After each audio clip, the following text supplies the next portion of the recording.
Una tarde bastante lluviosa, ha sido una tarde de colapso en esta ciudad capital, pero aquí estamos listos para hacer valer lo que es su espacio de análisis en TN23 a la medida. Buenas noches, Sandy. Hola Julio, muy buenas noches. Gracias a ustedes por siempre estar pendientes del programa y listos entonces para analizar estos temas que hoy le traemos. Comenzamos entonces dándole a conocer sobre esta estrategia que ha lanzado Gobernación de establecer un portal y de ofrecer una recompensa para localizar a los 100 más buscados, que son... Los más buscados que son 94, perdón.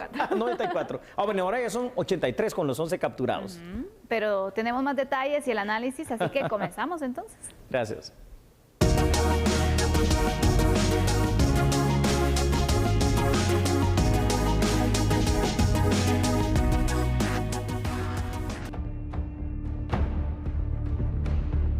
Se trata de Juan Bautista Rodríguez Arias, de 79 años. Fue capturado en la colonia Maya, zona 18 de la capital. Su nombre aparecía en el listado de las 100 personas más buscadas del país. Es señalado del delito de violación con agravación a la pena y agresión sexual con agravación a la pena. Con él suman 11 las personas capturadas. La mayoría han sido detenidos en diferentes zonas de la capital. Fue ubicado mediante un allanamiento que fue realizado por parte de investigadores de la Unidad contra Delitos Sexuales de la División Especializada en Investigación Criminal, y en estos momentos pues será identificado a través de sus huellas dactilares para poder confirmar su identidad y poder ser llevado hacia el juzgado que lo reclama. Ya son 11 capturas las que se reportan hasta este momento. Podemos conocer también el listado ya de personas que ya fueron capturadas. La primera persona capturada fue Brandon Elías Castillo López, alias Chalío, por delito de asesinato. Este era un miembro de la pandilla del barrio 18. Carlos Gerardo Salazar Vázquez, por agresión sexual con agravación de la pena. Vanessa Adalí Ruiz Juárez, por el delito de asesinato. Luis Beltrán García Arana, alias El Patrón, por el delito de plagio o secuestro. Pedro Luis Pérez López, por agresión sexual con agravación de la pena en concurso real. Baldo Ernesto Alfaro Trigueros, por violación con circunstancias especiales de agravación de la pena. Ramiro Ernesto Cucú, por los delitos de agresión sexual y deserción. Jamie Abigail Salán Gómez, esta mujer es indicada al delito de asesinato y asociación ilícita. Julio Daniel Ramírez Lorenti, por el delito de plagio o secuestro. Este individuo pues se entregó en la División de Información Policial con sus abogados.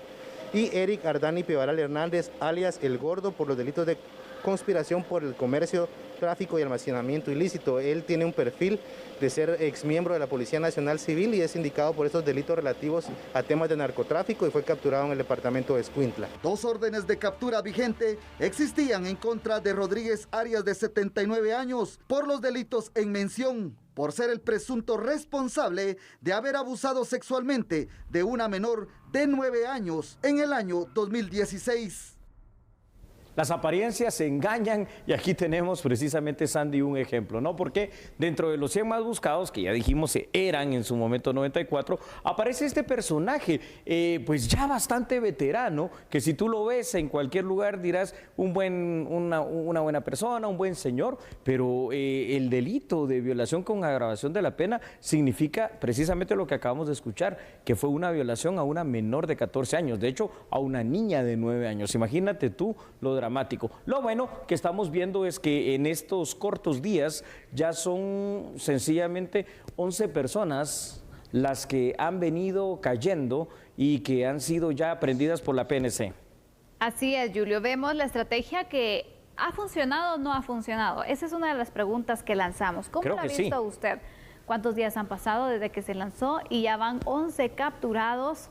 Es importante poder establecer esta situación, así que por lo visto ha sido efectiva, ¿no? Por lo visto ha sido efectiva y esto tiene varias explicaciones, es decir, no solo el hecho de que la gente, por lo que sea, así sea por curiosidad, ha consultado este portal del Ministerio de Gobernación para ver quiénes son los más buscados de Guatemala, también en el Diario de Centroamérica, sino que de pronto dicen, oh, pero si este es el que vive a la par mía, aquel señor que parece tan bueno. Ahora, hay un aliciente, ¿no? Y ese aliciente también es importante. Hay una recompensa. Exactamente, una recompensa de 50,000 quetzales, que en tiempos como estos tan complicados de la pandemia, de las pérdidas de trabajo y todo ello, pues también creo yo, son un incentivo bastante bueno para que estemos viendo esta situación. La cuestión es, ¿qué va a pasar? ¿Cuántos más se van a capturar en los próximos días? Y cuando ya se vaya agotando, o ojalá poniendo tras las rejas a estas 94 personas en su totalidad, ¿existirá otro listado también de los más buscados o simplemente serán ellos?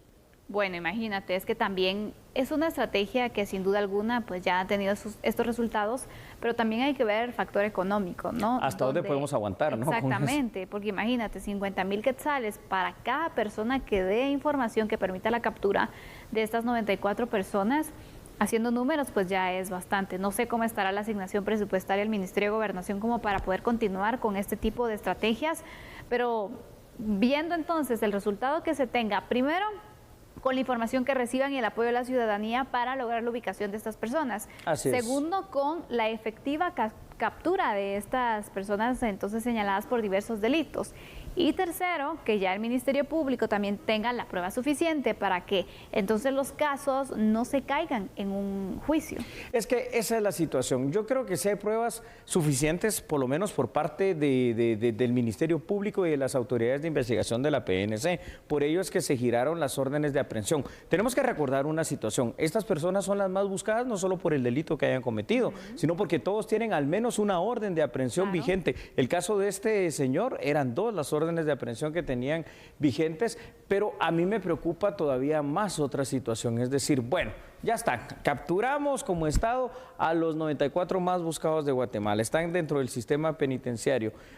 ¿Qué garantía hay de que de verdad ahí los vamos a poder controlar? Esa sí es una gran pena. Totalmente, Julio, porque se aumenta el hacinamiento, los controles en las cárceles pues no son los mejores, entonces no sabemos también si pueden continuar delinquiendo, qué puede pasar, pero también, Julio, que los casos entonces, los señalamientos que se puedan establecer contra una persona, bueno, se presente la documentación, se presenten las evidencias y que esta persona pague por los señalamientos, ¿no?, que se indican, porque así también ¿cuántas personas han sido detenidas y no todas son sentenciadas? Es que esa es la otra situación, ¿no? El alto índice de impunidad que se vive aquí en Guatemala y que hace que al final de cuentas pues haya más estadísticamente probabilidad de salir librado aún al cometer un hecho delictivo. Eso es lo terrible. Esperemos que esto también ya vaya cambiando. Va a depender del argumento también del Ministerio. Claro que sí, de toda esa prueba que se pueda dar, que esperemos que no sea solo testimonial, sino que sea pericial, que sea científica y que sea absolutamente irrefutable. Vamos a ir con datos en este momento para seguir ampliando esta información. Julio, por claro, con mucho gusto, Sandy.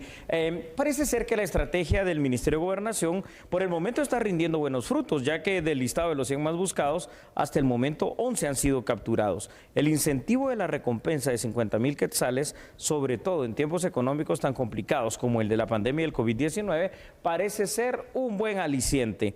Además, es evidente, Sandy, que los delincuentes de este listado están demasiado confiados y están llevando prácticamente una vida normal. Quizá nunca se esperaron que sus rostros fueran tan difundidos y tan conocidos. Sería bueno preguntarse si se logra un buen porcentaje de éxito, si esta estrategia será repetida las veces que sea necesario o será por esta única vez. Y de eso también dependerá lo que ya estábamos diciendo, es decir, el tema de hasta dónde económicamente se puede dar recompensas para poder obtener información que den con la captura de personas peligrosas al final de cuentas. Vamos ampliando uno de los puntos que dabas a conocer, Julio, y es bueno, llevaban una vida normal. Sí, literalmente, Sandy. Hay muchas personas que en algunos casos ha pasado donde los vecinos se quedan sorprendidos porque nunca se imaginaron que su vecino pues iba a estar involucrado en diversos hechos delictivos, pero sobre todo entonces cuando, por ejemplo, se dice que te están buscando por la comisión de un delito, pero ni siquiera hay personas que lo que van a hacer seguramente es escapar, entonces esconderse. ¿Qué tanto se pueden capturar los 94? No lo sabemos.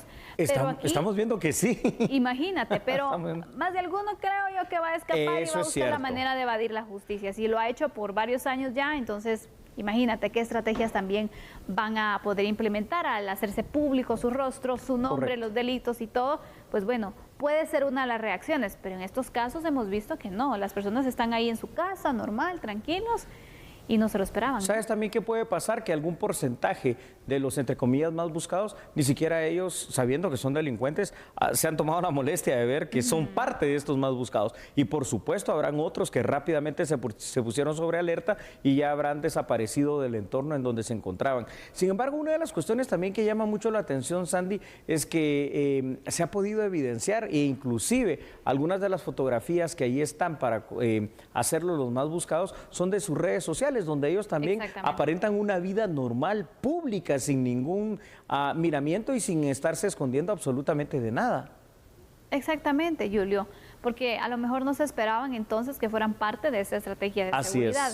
Pero mira, la verdad es de que sabemos que en este momento también es una oportunidad para que la población pueda ir confiando también en nuestras autoridades. Así es, así a veces el tema de la denuncia es la que cuesta, ¿no? Y sabemos que es muy importante poder entonces apoyar con información si se conoce para que las autoridades también puedan darle seguimiento, porque a veces se hace complicado ubicar a estas personas. Demasiado. Y la ciudadanía juega un rol muy importante. En este momento el mejor aliado de las autoridades, tanto de PNC en la investigación criminal como del Ministerio Público, está siendo la ciudadanía. Así es. Y vamos a compartir otros datos que son importantes, por favor que ustedes los vean. Ahí en pantalla los tiene. Sandy, fíjate que otro de los grandes incentivos es que la denuncia que están haciendo las personas se hace de manera anónima. Bueno, vamos a aclarar un poquito esto, ¿no? Al menos en lo que concierne el no conocer los datos del denunciante en audiencia. Obviamente el Ministerio de Gobernación sí tiene que conocer los datos, porque si no, ¿a quién le va a dar la recompensa? Es un ejercicio interesante para ir fomentando la cultura, pero sobre todo acá la costumbre de denuncia en la población guatemalteca. Lo que queda, Sandy, como una duda razonable es saber si dentro de nuestro sistema carcelario se podrá impedir que desde allá adentro continúen delinquiendo. Toda estrategia, plan operativo, proyecto, programa o lo que sea que tenga que ver con la prevención del delito será siempre bien vista por la población y definitivamente bien recibida, porque lo que hay que hacer al final de cuentas es prevenir. Este señor que se capturó el día de hoy, ahí donde usted lo mira, de más de 70 años, pero bueno, violación agravada, yo todavía me pregunto cómo habrá hecho con esa edad, porque también hay una cuestión, el delito tiene que estar vigente, ¿sabes? Y eso significa que tiene que ser un delito que se cometió hace no más de 10 años, porque si no ya hubiese prescrito y no sería perseguido penalmente. Pero bueno, ahí estamos en este caso. Qué bien que sigue dando resultados positivos esta estrategia. Exactamente, y recordemos que también es importante que la Gobernación pueda seguir promoviendo esta estrategia para que las personas también cada vez conozcan más, cada vez pues puedan ingresar para verificar las personas que están ahí y si conocen a alguien o saben alguna información, poder colaborar para que de esta manera entonces no se quede muerto el proyecto, sino que se mantenga activo y se logre el objetivo. Exactamente, sí, porque hay países que tienen esto de una manera permanente. Es más,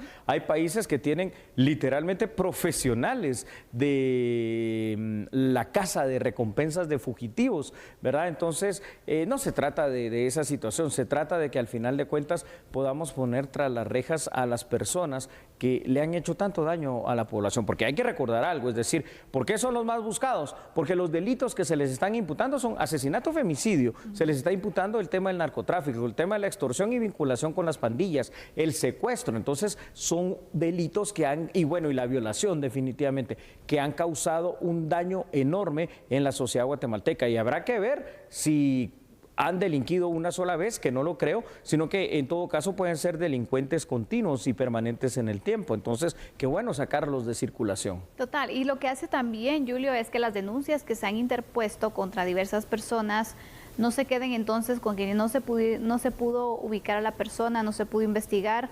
el delito ya prescribió en este caso, sino que se le da el seguimiento y la celeridad, que es lo que al final la ciudadanía es lo que quiere. Eso es lo que todos los guatemaltecos requerimos. Queremos entonces que vaya cambiando esta situación y que nuestro sistema de justicia y nuestro sistema de seguridad pues vaya tomando esa seriedad del caso. Por hoy y por esta semana creo que podemos decir que hasta el momento la estrategia del listado de los más buscados está teniendo éxito. Así que, bueno, qué bueno por lo que implementó el Ministerio de gobernación. Así es. 11 capturas son las que se han realizado hasta el momento y bueno, veremos qué pasa la siguiente semana, los próximos días. Claro que sí. Vamos a la pausa, Jimmy. Vamos a la pausa. Ayer en la noche, cuando llegué a la casa, estaba viendo la luna y me acordaba de Quetzaltenango. Me gusta mucho, obviamente, esa ciudad. Y uno suele decir, bueno, es la segunda ciudad y la segunda capital de Guatemala. Sí, al menos aquí dentro del país, pero hay más guatemaltecos en otro lugar y es en el estado de California.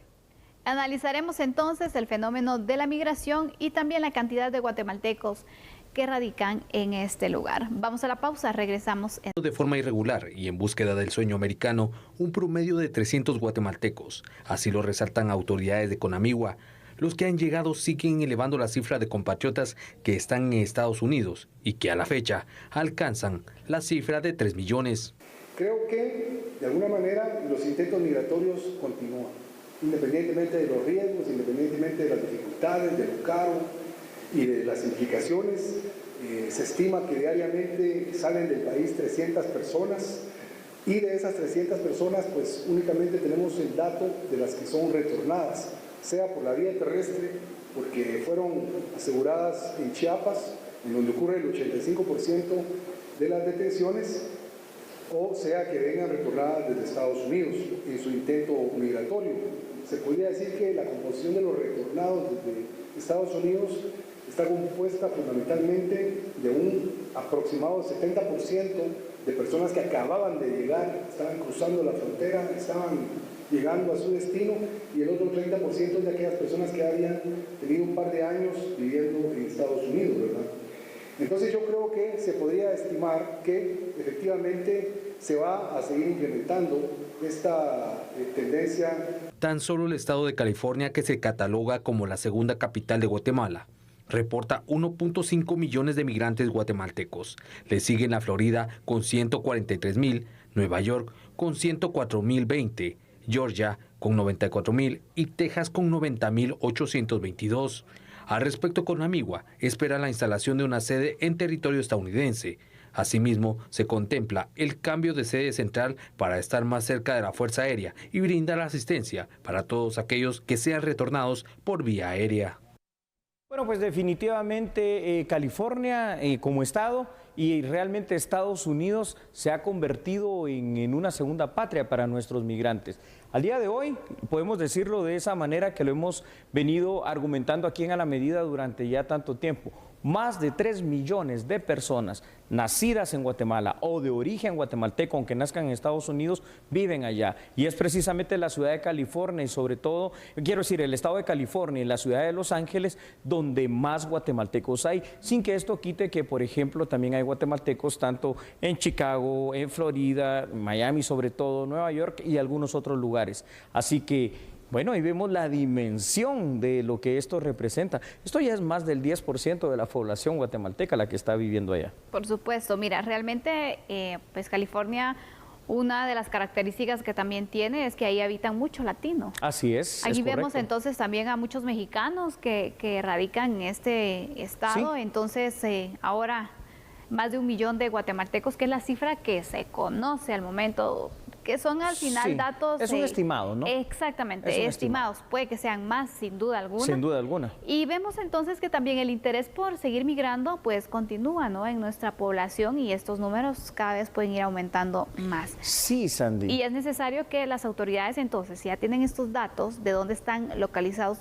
mayormente los guatemaltecos, que también puedan dar un acompañamiento, ¿no?, facilitar los servicios hacia el guatemalteco para poder realizar distintos trámites y distintas gestiones, y de esta manera entonces pues que se mantenga ese lazo, ¿no?, con Claro Guatemala. que sí. Allá en el estado de California y probablemente en varias de sus ciudades, porque no solo en Los Ángeles, es también San Francisco, es también en otros lados donde hay muchos guatemaltecos. No sé si solo un consulado sería suficiente o deberían de haber dos, pero debería haber, por ejemplo, una representación allá de lo que es migración para la emisión de pasaportes, una delegación allá, aunque sea móvil o permanente ya, ¿El RENAP? de lo que es el RENAP, y no solo en esa ciudad, sino que en otras varias de Estados Unidos. Eso sí sería efectivo para poder ir atendiendo precisamente los requerimientos de nuestra población guatemalteca.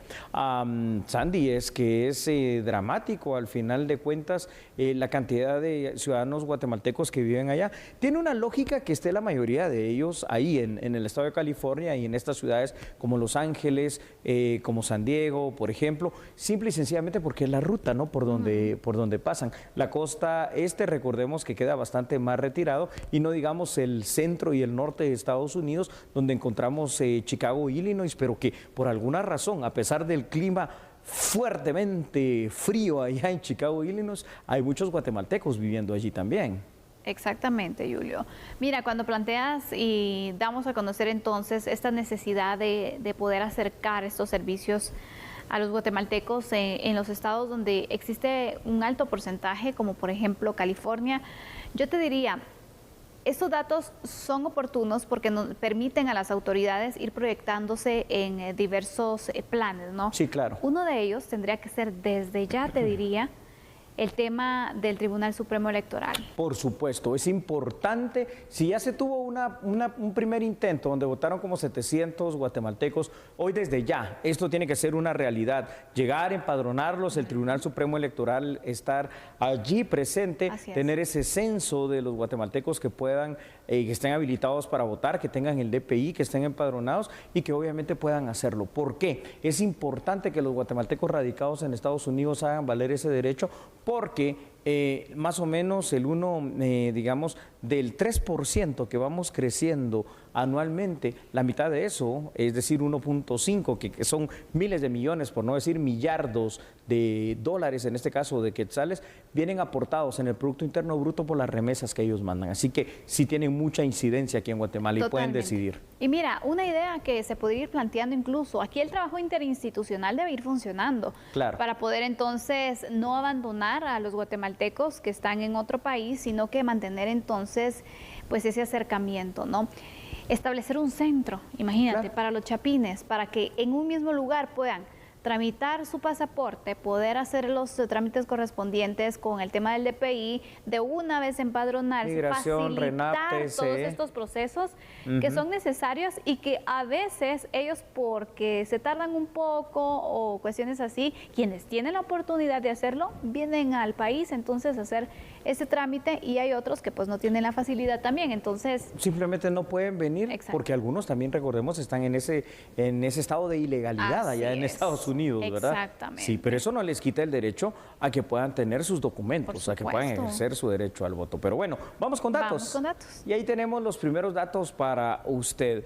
Cae por su propio peso el hecho de que California se convierta literalmente en la segunda capital de Guatemala por la cantidad de migrantes chapines en ese estado. De hecho, se calcula que el número supera 1,5 millones de guatemaltecos que están ubicados en las distintas ciudades de California, por lo cual fácilmente supera cualquier otra ciudad ubicada en nuestro país. De hecho, estimaciones no oficiales indican que podría llegar a haber en Estados Unidos más de 3 millones de personas de origen guatemalteco en territorio norteamericano. Esto significa que las autoridades migratorias y consulares deben permitir el acercamiento de todo tipo de trámites a la población guatemalteca en ese país, no deben de sentirse abandonados, deben de sentirse apoyados y yo te diría algo más, es decir, habría que hacer los trámites y todo para que el propio sistema económico, el sistema bancario guatemalteco pudiera tener sus representaciones allá en ese tipo de ciudades para el tema de las remesas. Por supuesto, estoy totalmente de acuerdo contigo, Julio.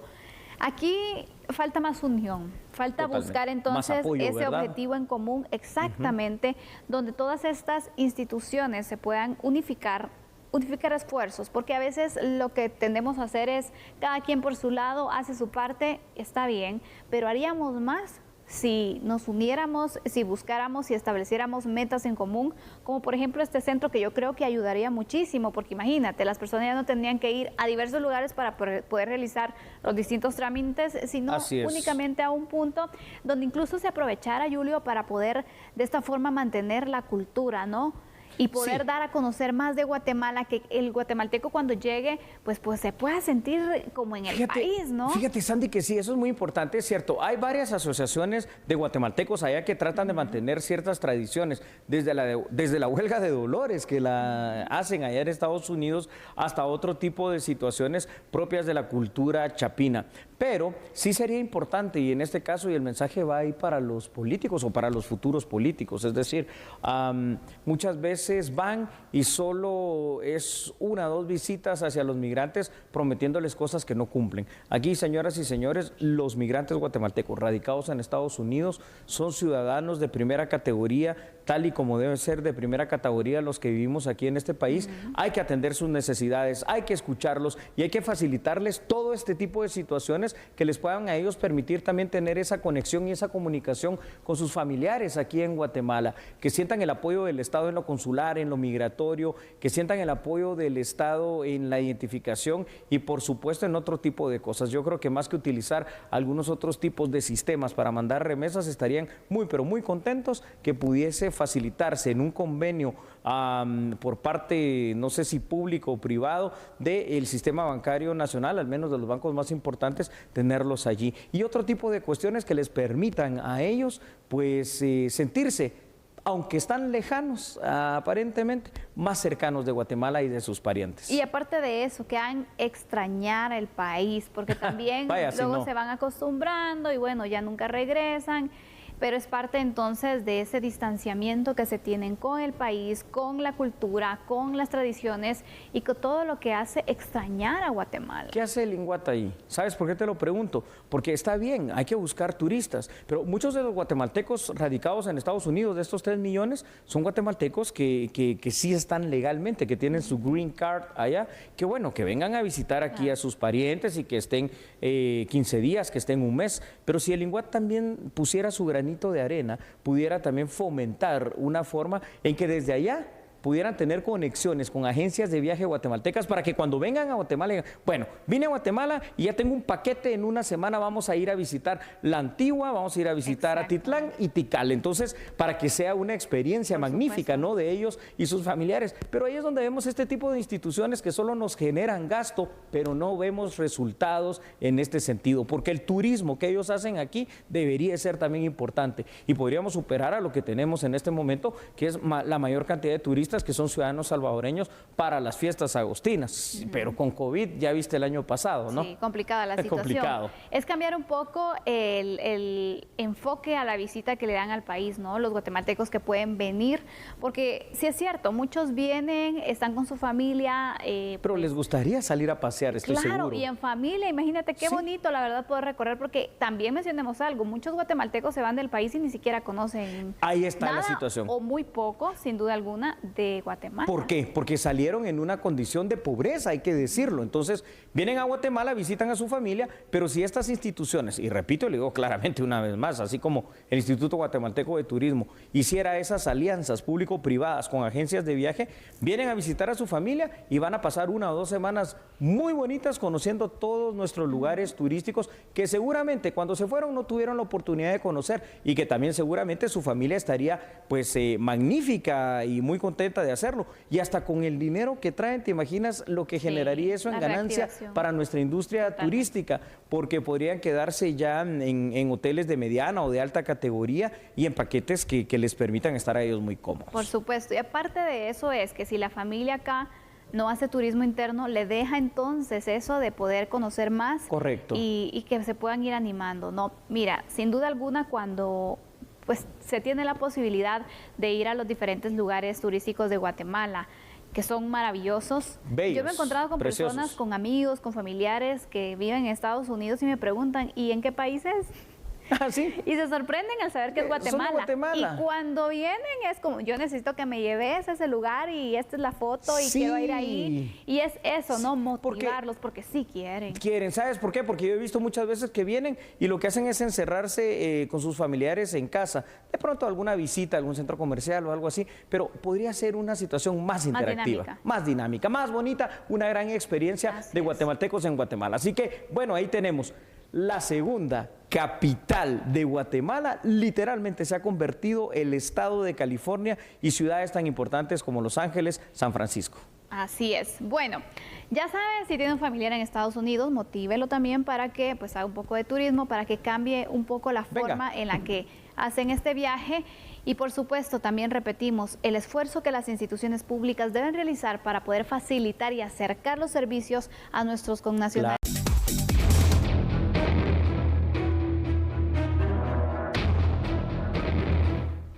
Bueno, 10 militares fueron detenidos por el tema del diario militar. ¿Qué se refiere a esto? Delitos de lesa humanidad cometidos durante el conflicto armado interno. Al respecto, un diputado, en este caso el diputado Arzú, se pronunció, digamos, en contra de estas capturas. Pero al final de cuentas, aquí es donde esto ya lo hemos hablado tanto, ¿verdad, Sandy? Pueden parecer ahora ya personas muy grandes, personas muy ancianas estos militares, sin embargo los delitos de los cuales se les está acusando pues son bastante, te diría yo, impactantes, ¿no? Son torturas, son masacres, son delitos de lesa humanidad, ejecuciones extrajudiciales.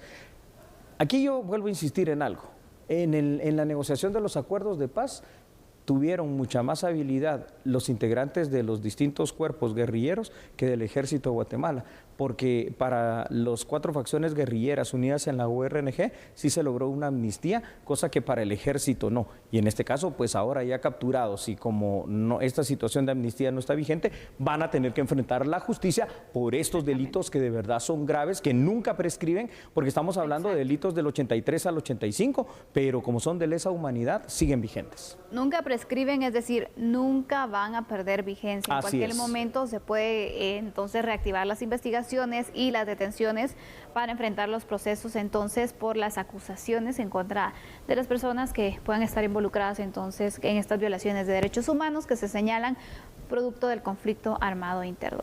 Julia, la pregunta aquí también es, bueno, ¿qué hubiese pasado si se hubiese buscado amnistía para los miembros del ejército? Que ambas partes lo tuvieran. ¿Se hubiese logrado tener la firma de los acuerdos de paz?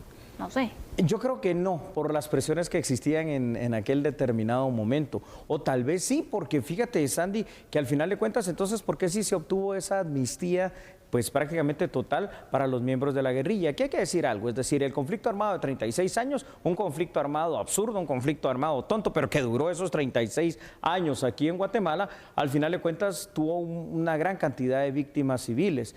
Y no todas las masacres tampoco fueron cometidas por el ejército, algunas fueron cometidas por la guerrilla, algunos actos terroristas también que cometieron fuertemente los guerrilleros en contra de la población civil. Lo único es que la habilidad que ellos tuvieron en la negociación, magnífica, y aquí pues los militares que no tuvieron esa misma habilidad, hoy pues están siendo presentados ante la justicia. Y algo que se pueda hacer así para apoyarles, yo lo veo realmente difícil. ¿Por qué? Porque hasta las iniciativas de ley que han existido para el tema de que se les brinde esa amnistía no han tenido eco, no han tenido éxito. Así que si gustas, conozcamos quiénes son estas personas, estos militares que fueron aprehendidos en esta jornada. Veamos entonces. Bueno, ahí los vamos a ver en pantalla, por favor, ahí los tenemos. Los capturados son Gustavo Adolfo Oliva Blanco, José Daniel Monterroso Villagrán, Edgar Corado Samayoa, Marco Antonio González Taracena, Enrique Cifuentes de la Cruz, Víctor Augusto Vázquez Echeverría, Juan Francisco Cifuentes Cano, Eliseo Barrios Soto, Edgar Virgilio León Sigüenza, Mabilio Aurelio Castañeda Betancur y Ronnie René Lara. Entonces, estos militares o exmilitares están siendo investigados ahora por el Ministerio Público por aquella situación del diario militar. Uno se preguntará qué es el diario militar. Bueno, es una situación donde consta quienes participaron de manera activa en ciertas situaciones que van amarradas a lo que dijimos, ¿verdad? Y vamos a verlo de una vez, ¿te parece, Sandy? Si gustas, tú me ayudas a compartir. ¿Qué es el diario militar? Bueno, según el Ministerio Público, el diario militar de 73 hojas de tamaño oficio distribuidas en 6 secciones. Las primeras 5 contienen información sobre la organización de archivos de inteligencia, con listas de cateos efectuados a diferentes casas y organizaciones de derechos humanos. La sexta edición consta de un registro pormenorizado de 183 personas sometidas a diversos actos de tortura, tratos crueles, inhumanos y degradantes, y en algunos casos también de ejecución extrajudicial. Eso es lo que contiene entonces el diario militar y que ahora es objeto también de apoyo de evidencia para seguir capturando personas. Bueno, delitos definitivamente graves, una situación terrible y ahí lo tiene. Para algunos puede parecer justo, para otros puede parecer una injusticia por tratarse ya de militares muy veteranos, pero yo me quedo con algo. Fue la negociación, claro. Y aquí no importan tampoco las edades, al final de cuentas se trata de buscar justicia, así que... Y la ley es la ley y eso es lo que establece, ¿no? Así es, bueno, ahí está, entonces fueron aprendidos. La Cancillería guatemalteca se ha pronunciado sobre el proyecto llamado a la acción que lanzó la vicepresidenta de los Estados Unidos, Kamala Harris, donde insta a los empresarios a invertir en el Triángulo Norte para generar empleo y de esta forma frenar la migración irregular. En la Mesa de Desarrollo Económico nosotros estamos proponiendo la generación de muros de prosperidad y eso no es más que desarrollo económico, comunitario, sostenible, de largo plazo. Y nosotros pues en ese concepto de muros de prosperidad hemos pedido la colaboración y el apoyo del gobierno de los Estados Unidos para la atracción de inversión extranjera y que vengan más empresas de Estados Unidos y del mundo a invertir en el país. Es la única forma en la que podemos mitigar la migración irregular, es generando nuevas oportunidades, brindándole empleo a la gente. En ese marco, Brolo anunció que viajará a Costa Rica para reunirse el 1 de junio con sus homólogos del área y con el secretario de Estado de los Estados Unidos, Antony Blinken. Dos temas en común serán el desarrollo económico y la migración. Nosotros tenemos una comunicación permanente. Yo voy a estar en Costa Rica en esa reunión, nos invitaron a varios ministros del Sistema de Integración Centroamericana. Voy a viajar el 31 por la noche para estar el primero, vamos a atender varias reuniones. Voy a estar con el secretario del Departamento de Estado, Antony Blinken, en esa reunión para ver cómo vamos a ir abordando también varios aspectos de la agenda del Sistema de Integración Centroamericana y posteriormente estaré regresando el mismo día primero para poder estar el 2, ya que estaremos recibiendo al primer ministro de Belice, con quien también tenemos una agenda comercial que tenemos que empujar. Bueno, y en otra información, acá en el plano nacional, el Pleno del Congreso de la República va a conocer el próximo lunes precisamente la notificación del Congreso de Abogados y Notarios de Guatemala relacionado a la elección de magistrados a la Corte de Constitucionalidad. Por favor, vea la información. La Comisión Permanente del Congreso de la República ha convocado al Pleno de Diputados para este martes 31 de mayo, donde conocerán la notificación enviada por el Colegio de Abogados y Notarios de Guatemala, CAN, sobre la elección de magistrados a la Corte de Constitucionalidad. El CAN eligió como magistrado titular a Néstor Vázquez Pimentel y como suplente a Claudia Paniagua. Ambos magistrados no fueron juramentados ni tomaron posesión el pasado 14 de abril, pues habían algunas impugnaciones en contra del proceso de elección. Fue hasta el pasado 18 de mayo que la Asamblea de Presidentes del Colegio de Profesionales declaró sin lugar la apelación, por lo que dio luz verde al proceso de los electos a la Corte de Constitucionalidad. No se descarta que durante la sesión extraordinaria que celebra el Congreso de la República el próximo lunes, se juramente de una vez a los dos magistrados. Para ese mismo día, los diputados también han sido convocados para celebrar la sesión solemne en marco del Día de la Constitución, que se conmemora cada 31 de mayo. Preste mucha atención porque ya se han presentado denuncias sobre estafas a personas que buscan beneficiarse con una visa de trabajo para Estados Unidos. Hasta el momento, 64 personas han viajado a los Estados Unidos por medio de visas de trabajo. Sin embargo, el Ministerio de Trabajo destaca que estas no tienen ningún costo y que tampoco se otorgan a través de intermediarios. Se anunció por parte de las autoridades de Estados Unidos que estaban a disposición 6.000 visas de trabajo para Estados Unidos. Esto generó una expectativa y no se explicó bien y nosotros les damos gracias por esta oportunidad. Lo que sucede es que esas están 6.000 pero lo que necesitamos son empleadores. Entonces, tiene que haber un empleador en Estados Unidos que haga el requerimiento, lo puede hacer a través del programa de movilidad laboral del Ministerio de Trabajo, de las personas a trabajar según un perfil ocupacional. Entonces, se pueden utilizar hasta 6.000 visas que son a disposición, pero debe haber ese empleador. Estamos haciendo los esfuerzos para poder conseguir a los empleadores en Estados Unidos a efecto de que utilicen estas visas para llevar guatemaltecos para allá. Esto lo hacemos de forma gratuita, los servicios del Ministerio de Trabajo, tanto para los empleadores en Estados Unidos como para los trabajadores en Guatemala que deseen optar a ello. Hasta el momento tenemos una base de datos que se abrió en el año pasado, en el cual ya hay 34.000 personas inscritas, que son las primeras que buscamos si hay de acuerdo al perfil que están buscando, y de lo contrario se hacen convocatorias focalizadas. Hay un banco de datos de más de 34.000 personas inscritas para una visa de trabajo. De ellas, 550 ya están en proceso de viaje laboral para este 2021, según aseveró el ministro Rodríguez. Por ello, se enfatizó que ninguna persona está facultada para hacer cobros porque todo se realiza mediante el propio Ministerio de Trabajo. ¿Sabe usted que el abogado Francisco García Gudiel va a ser investigado precisamente por lavado de dinero y también por el delito de asociación ilícita? Bueno, vea la información aquí en A la Medida. En el caso Asesoría Legal, el Ministerio Público acusó ante juez de mayor riesgo al abogado Francisco García Gudiel de realizar simulación de servicios profesionales a una persona investigada en el caso Construcción y Corrupción. El 9 de abril de este año, la Policía Nacional Civil reportó la captura de García Gudiel por los delitos de asociación ilícita y lavado de dinero y la detención de William Darío Molina, alias El Pana, por lavado de dinero. Según una investigación preliminar, los sindicatos recibieron varios millones de quetzales de José Guillermo Samayoa Soria, quien en el 2017 quedó sujeto a una investigación en el caso Construcción y Corrupción. A criterio de la Fiscalía, el procesado José Guillermo Samayoa Soria le trasladó varios millones de quetzales a García y Molina para evitar embargos o procesos de extinción de dominio. Según el fiscal de proceso, Carlos Vides, el dinero recibido supuestamente por pago de honorarios fue utilizado para adquirir diversos bienes como carros y ganado. La jueza del proceso aceptó la petición del Ministerio Público y resolvió que Francisco García Gudiel y William Darío Molina Ruiz sean investigados por asociación ilícita y lavado de dinero y otros activos.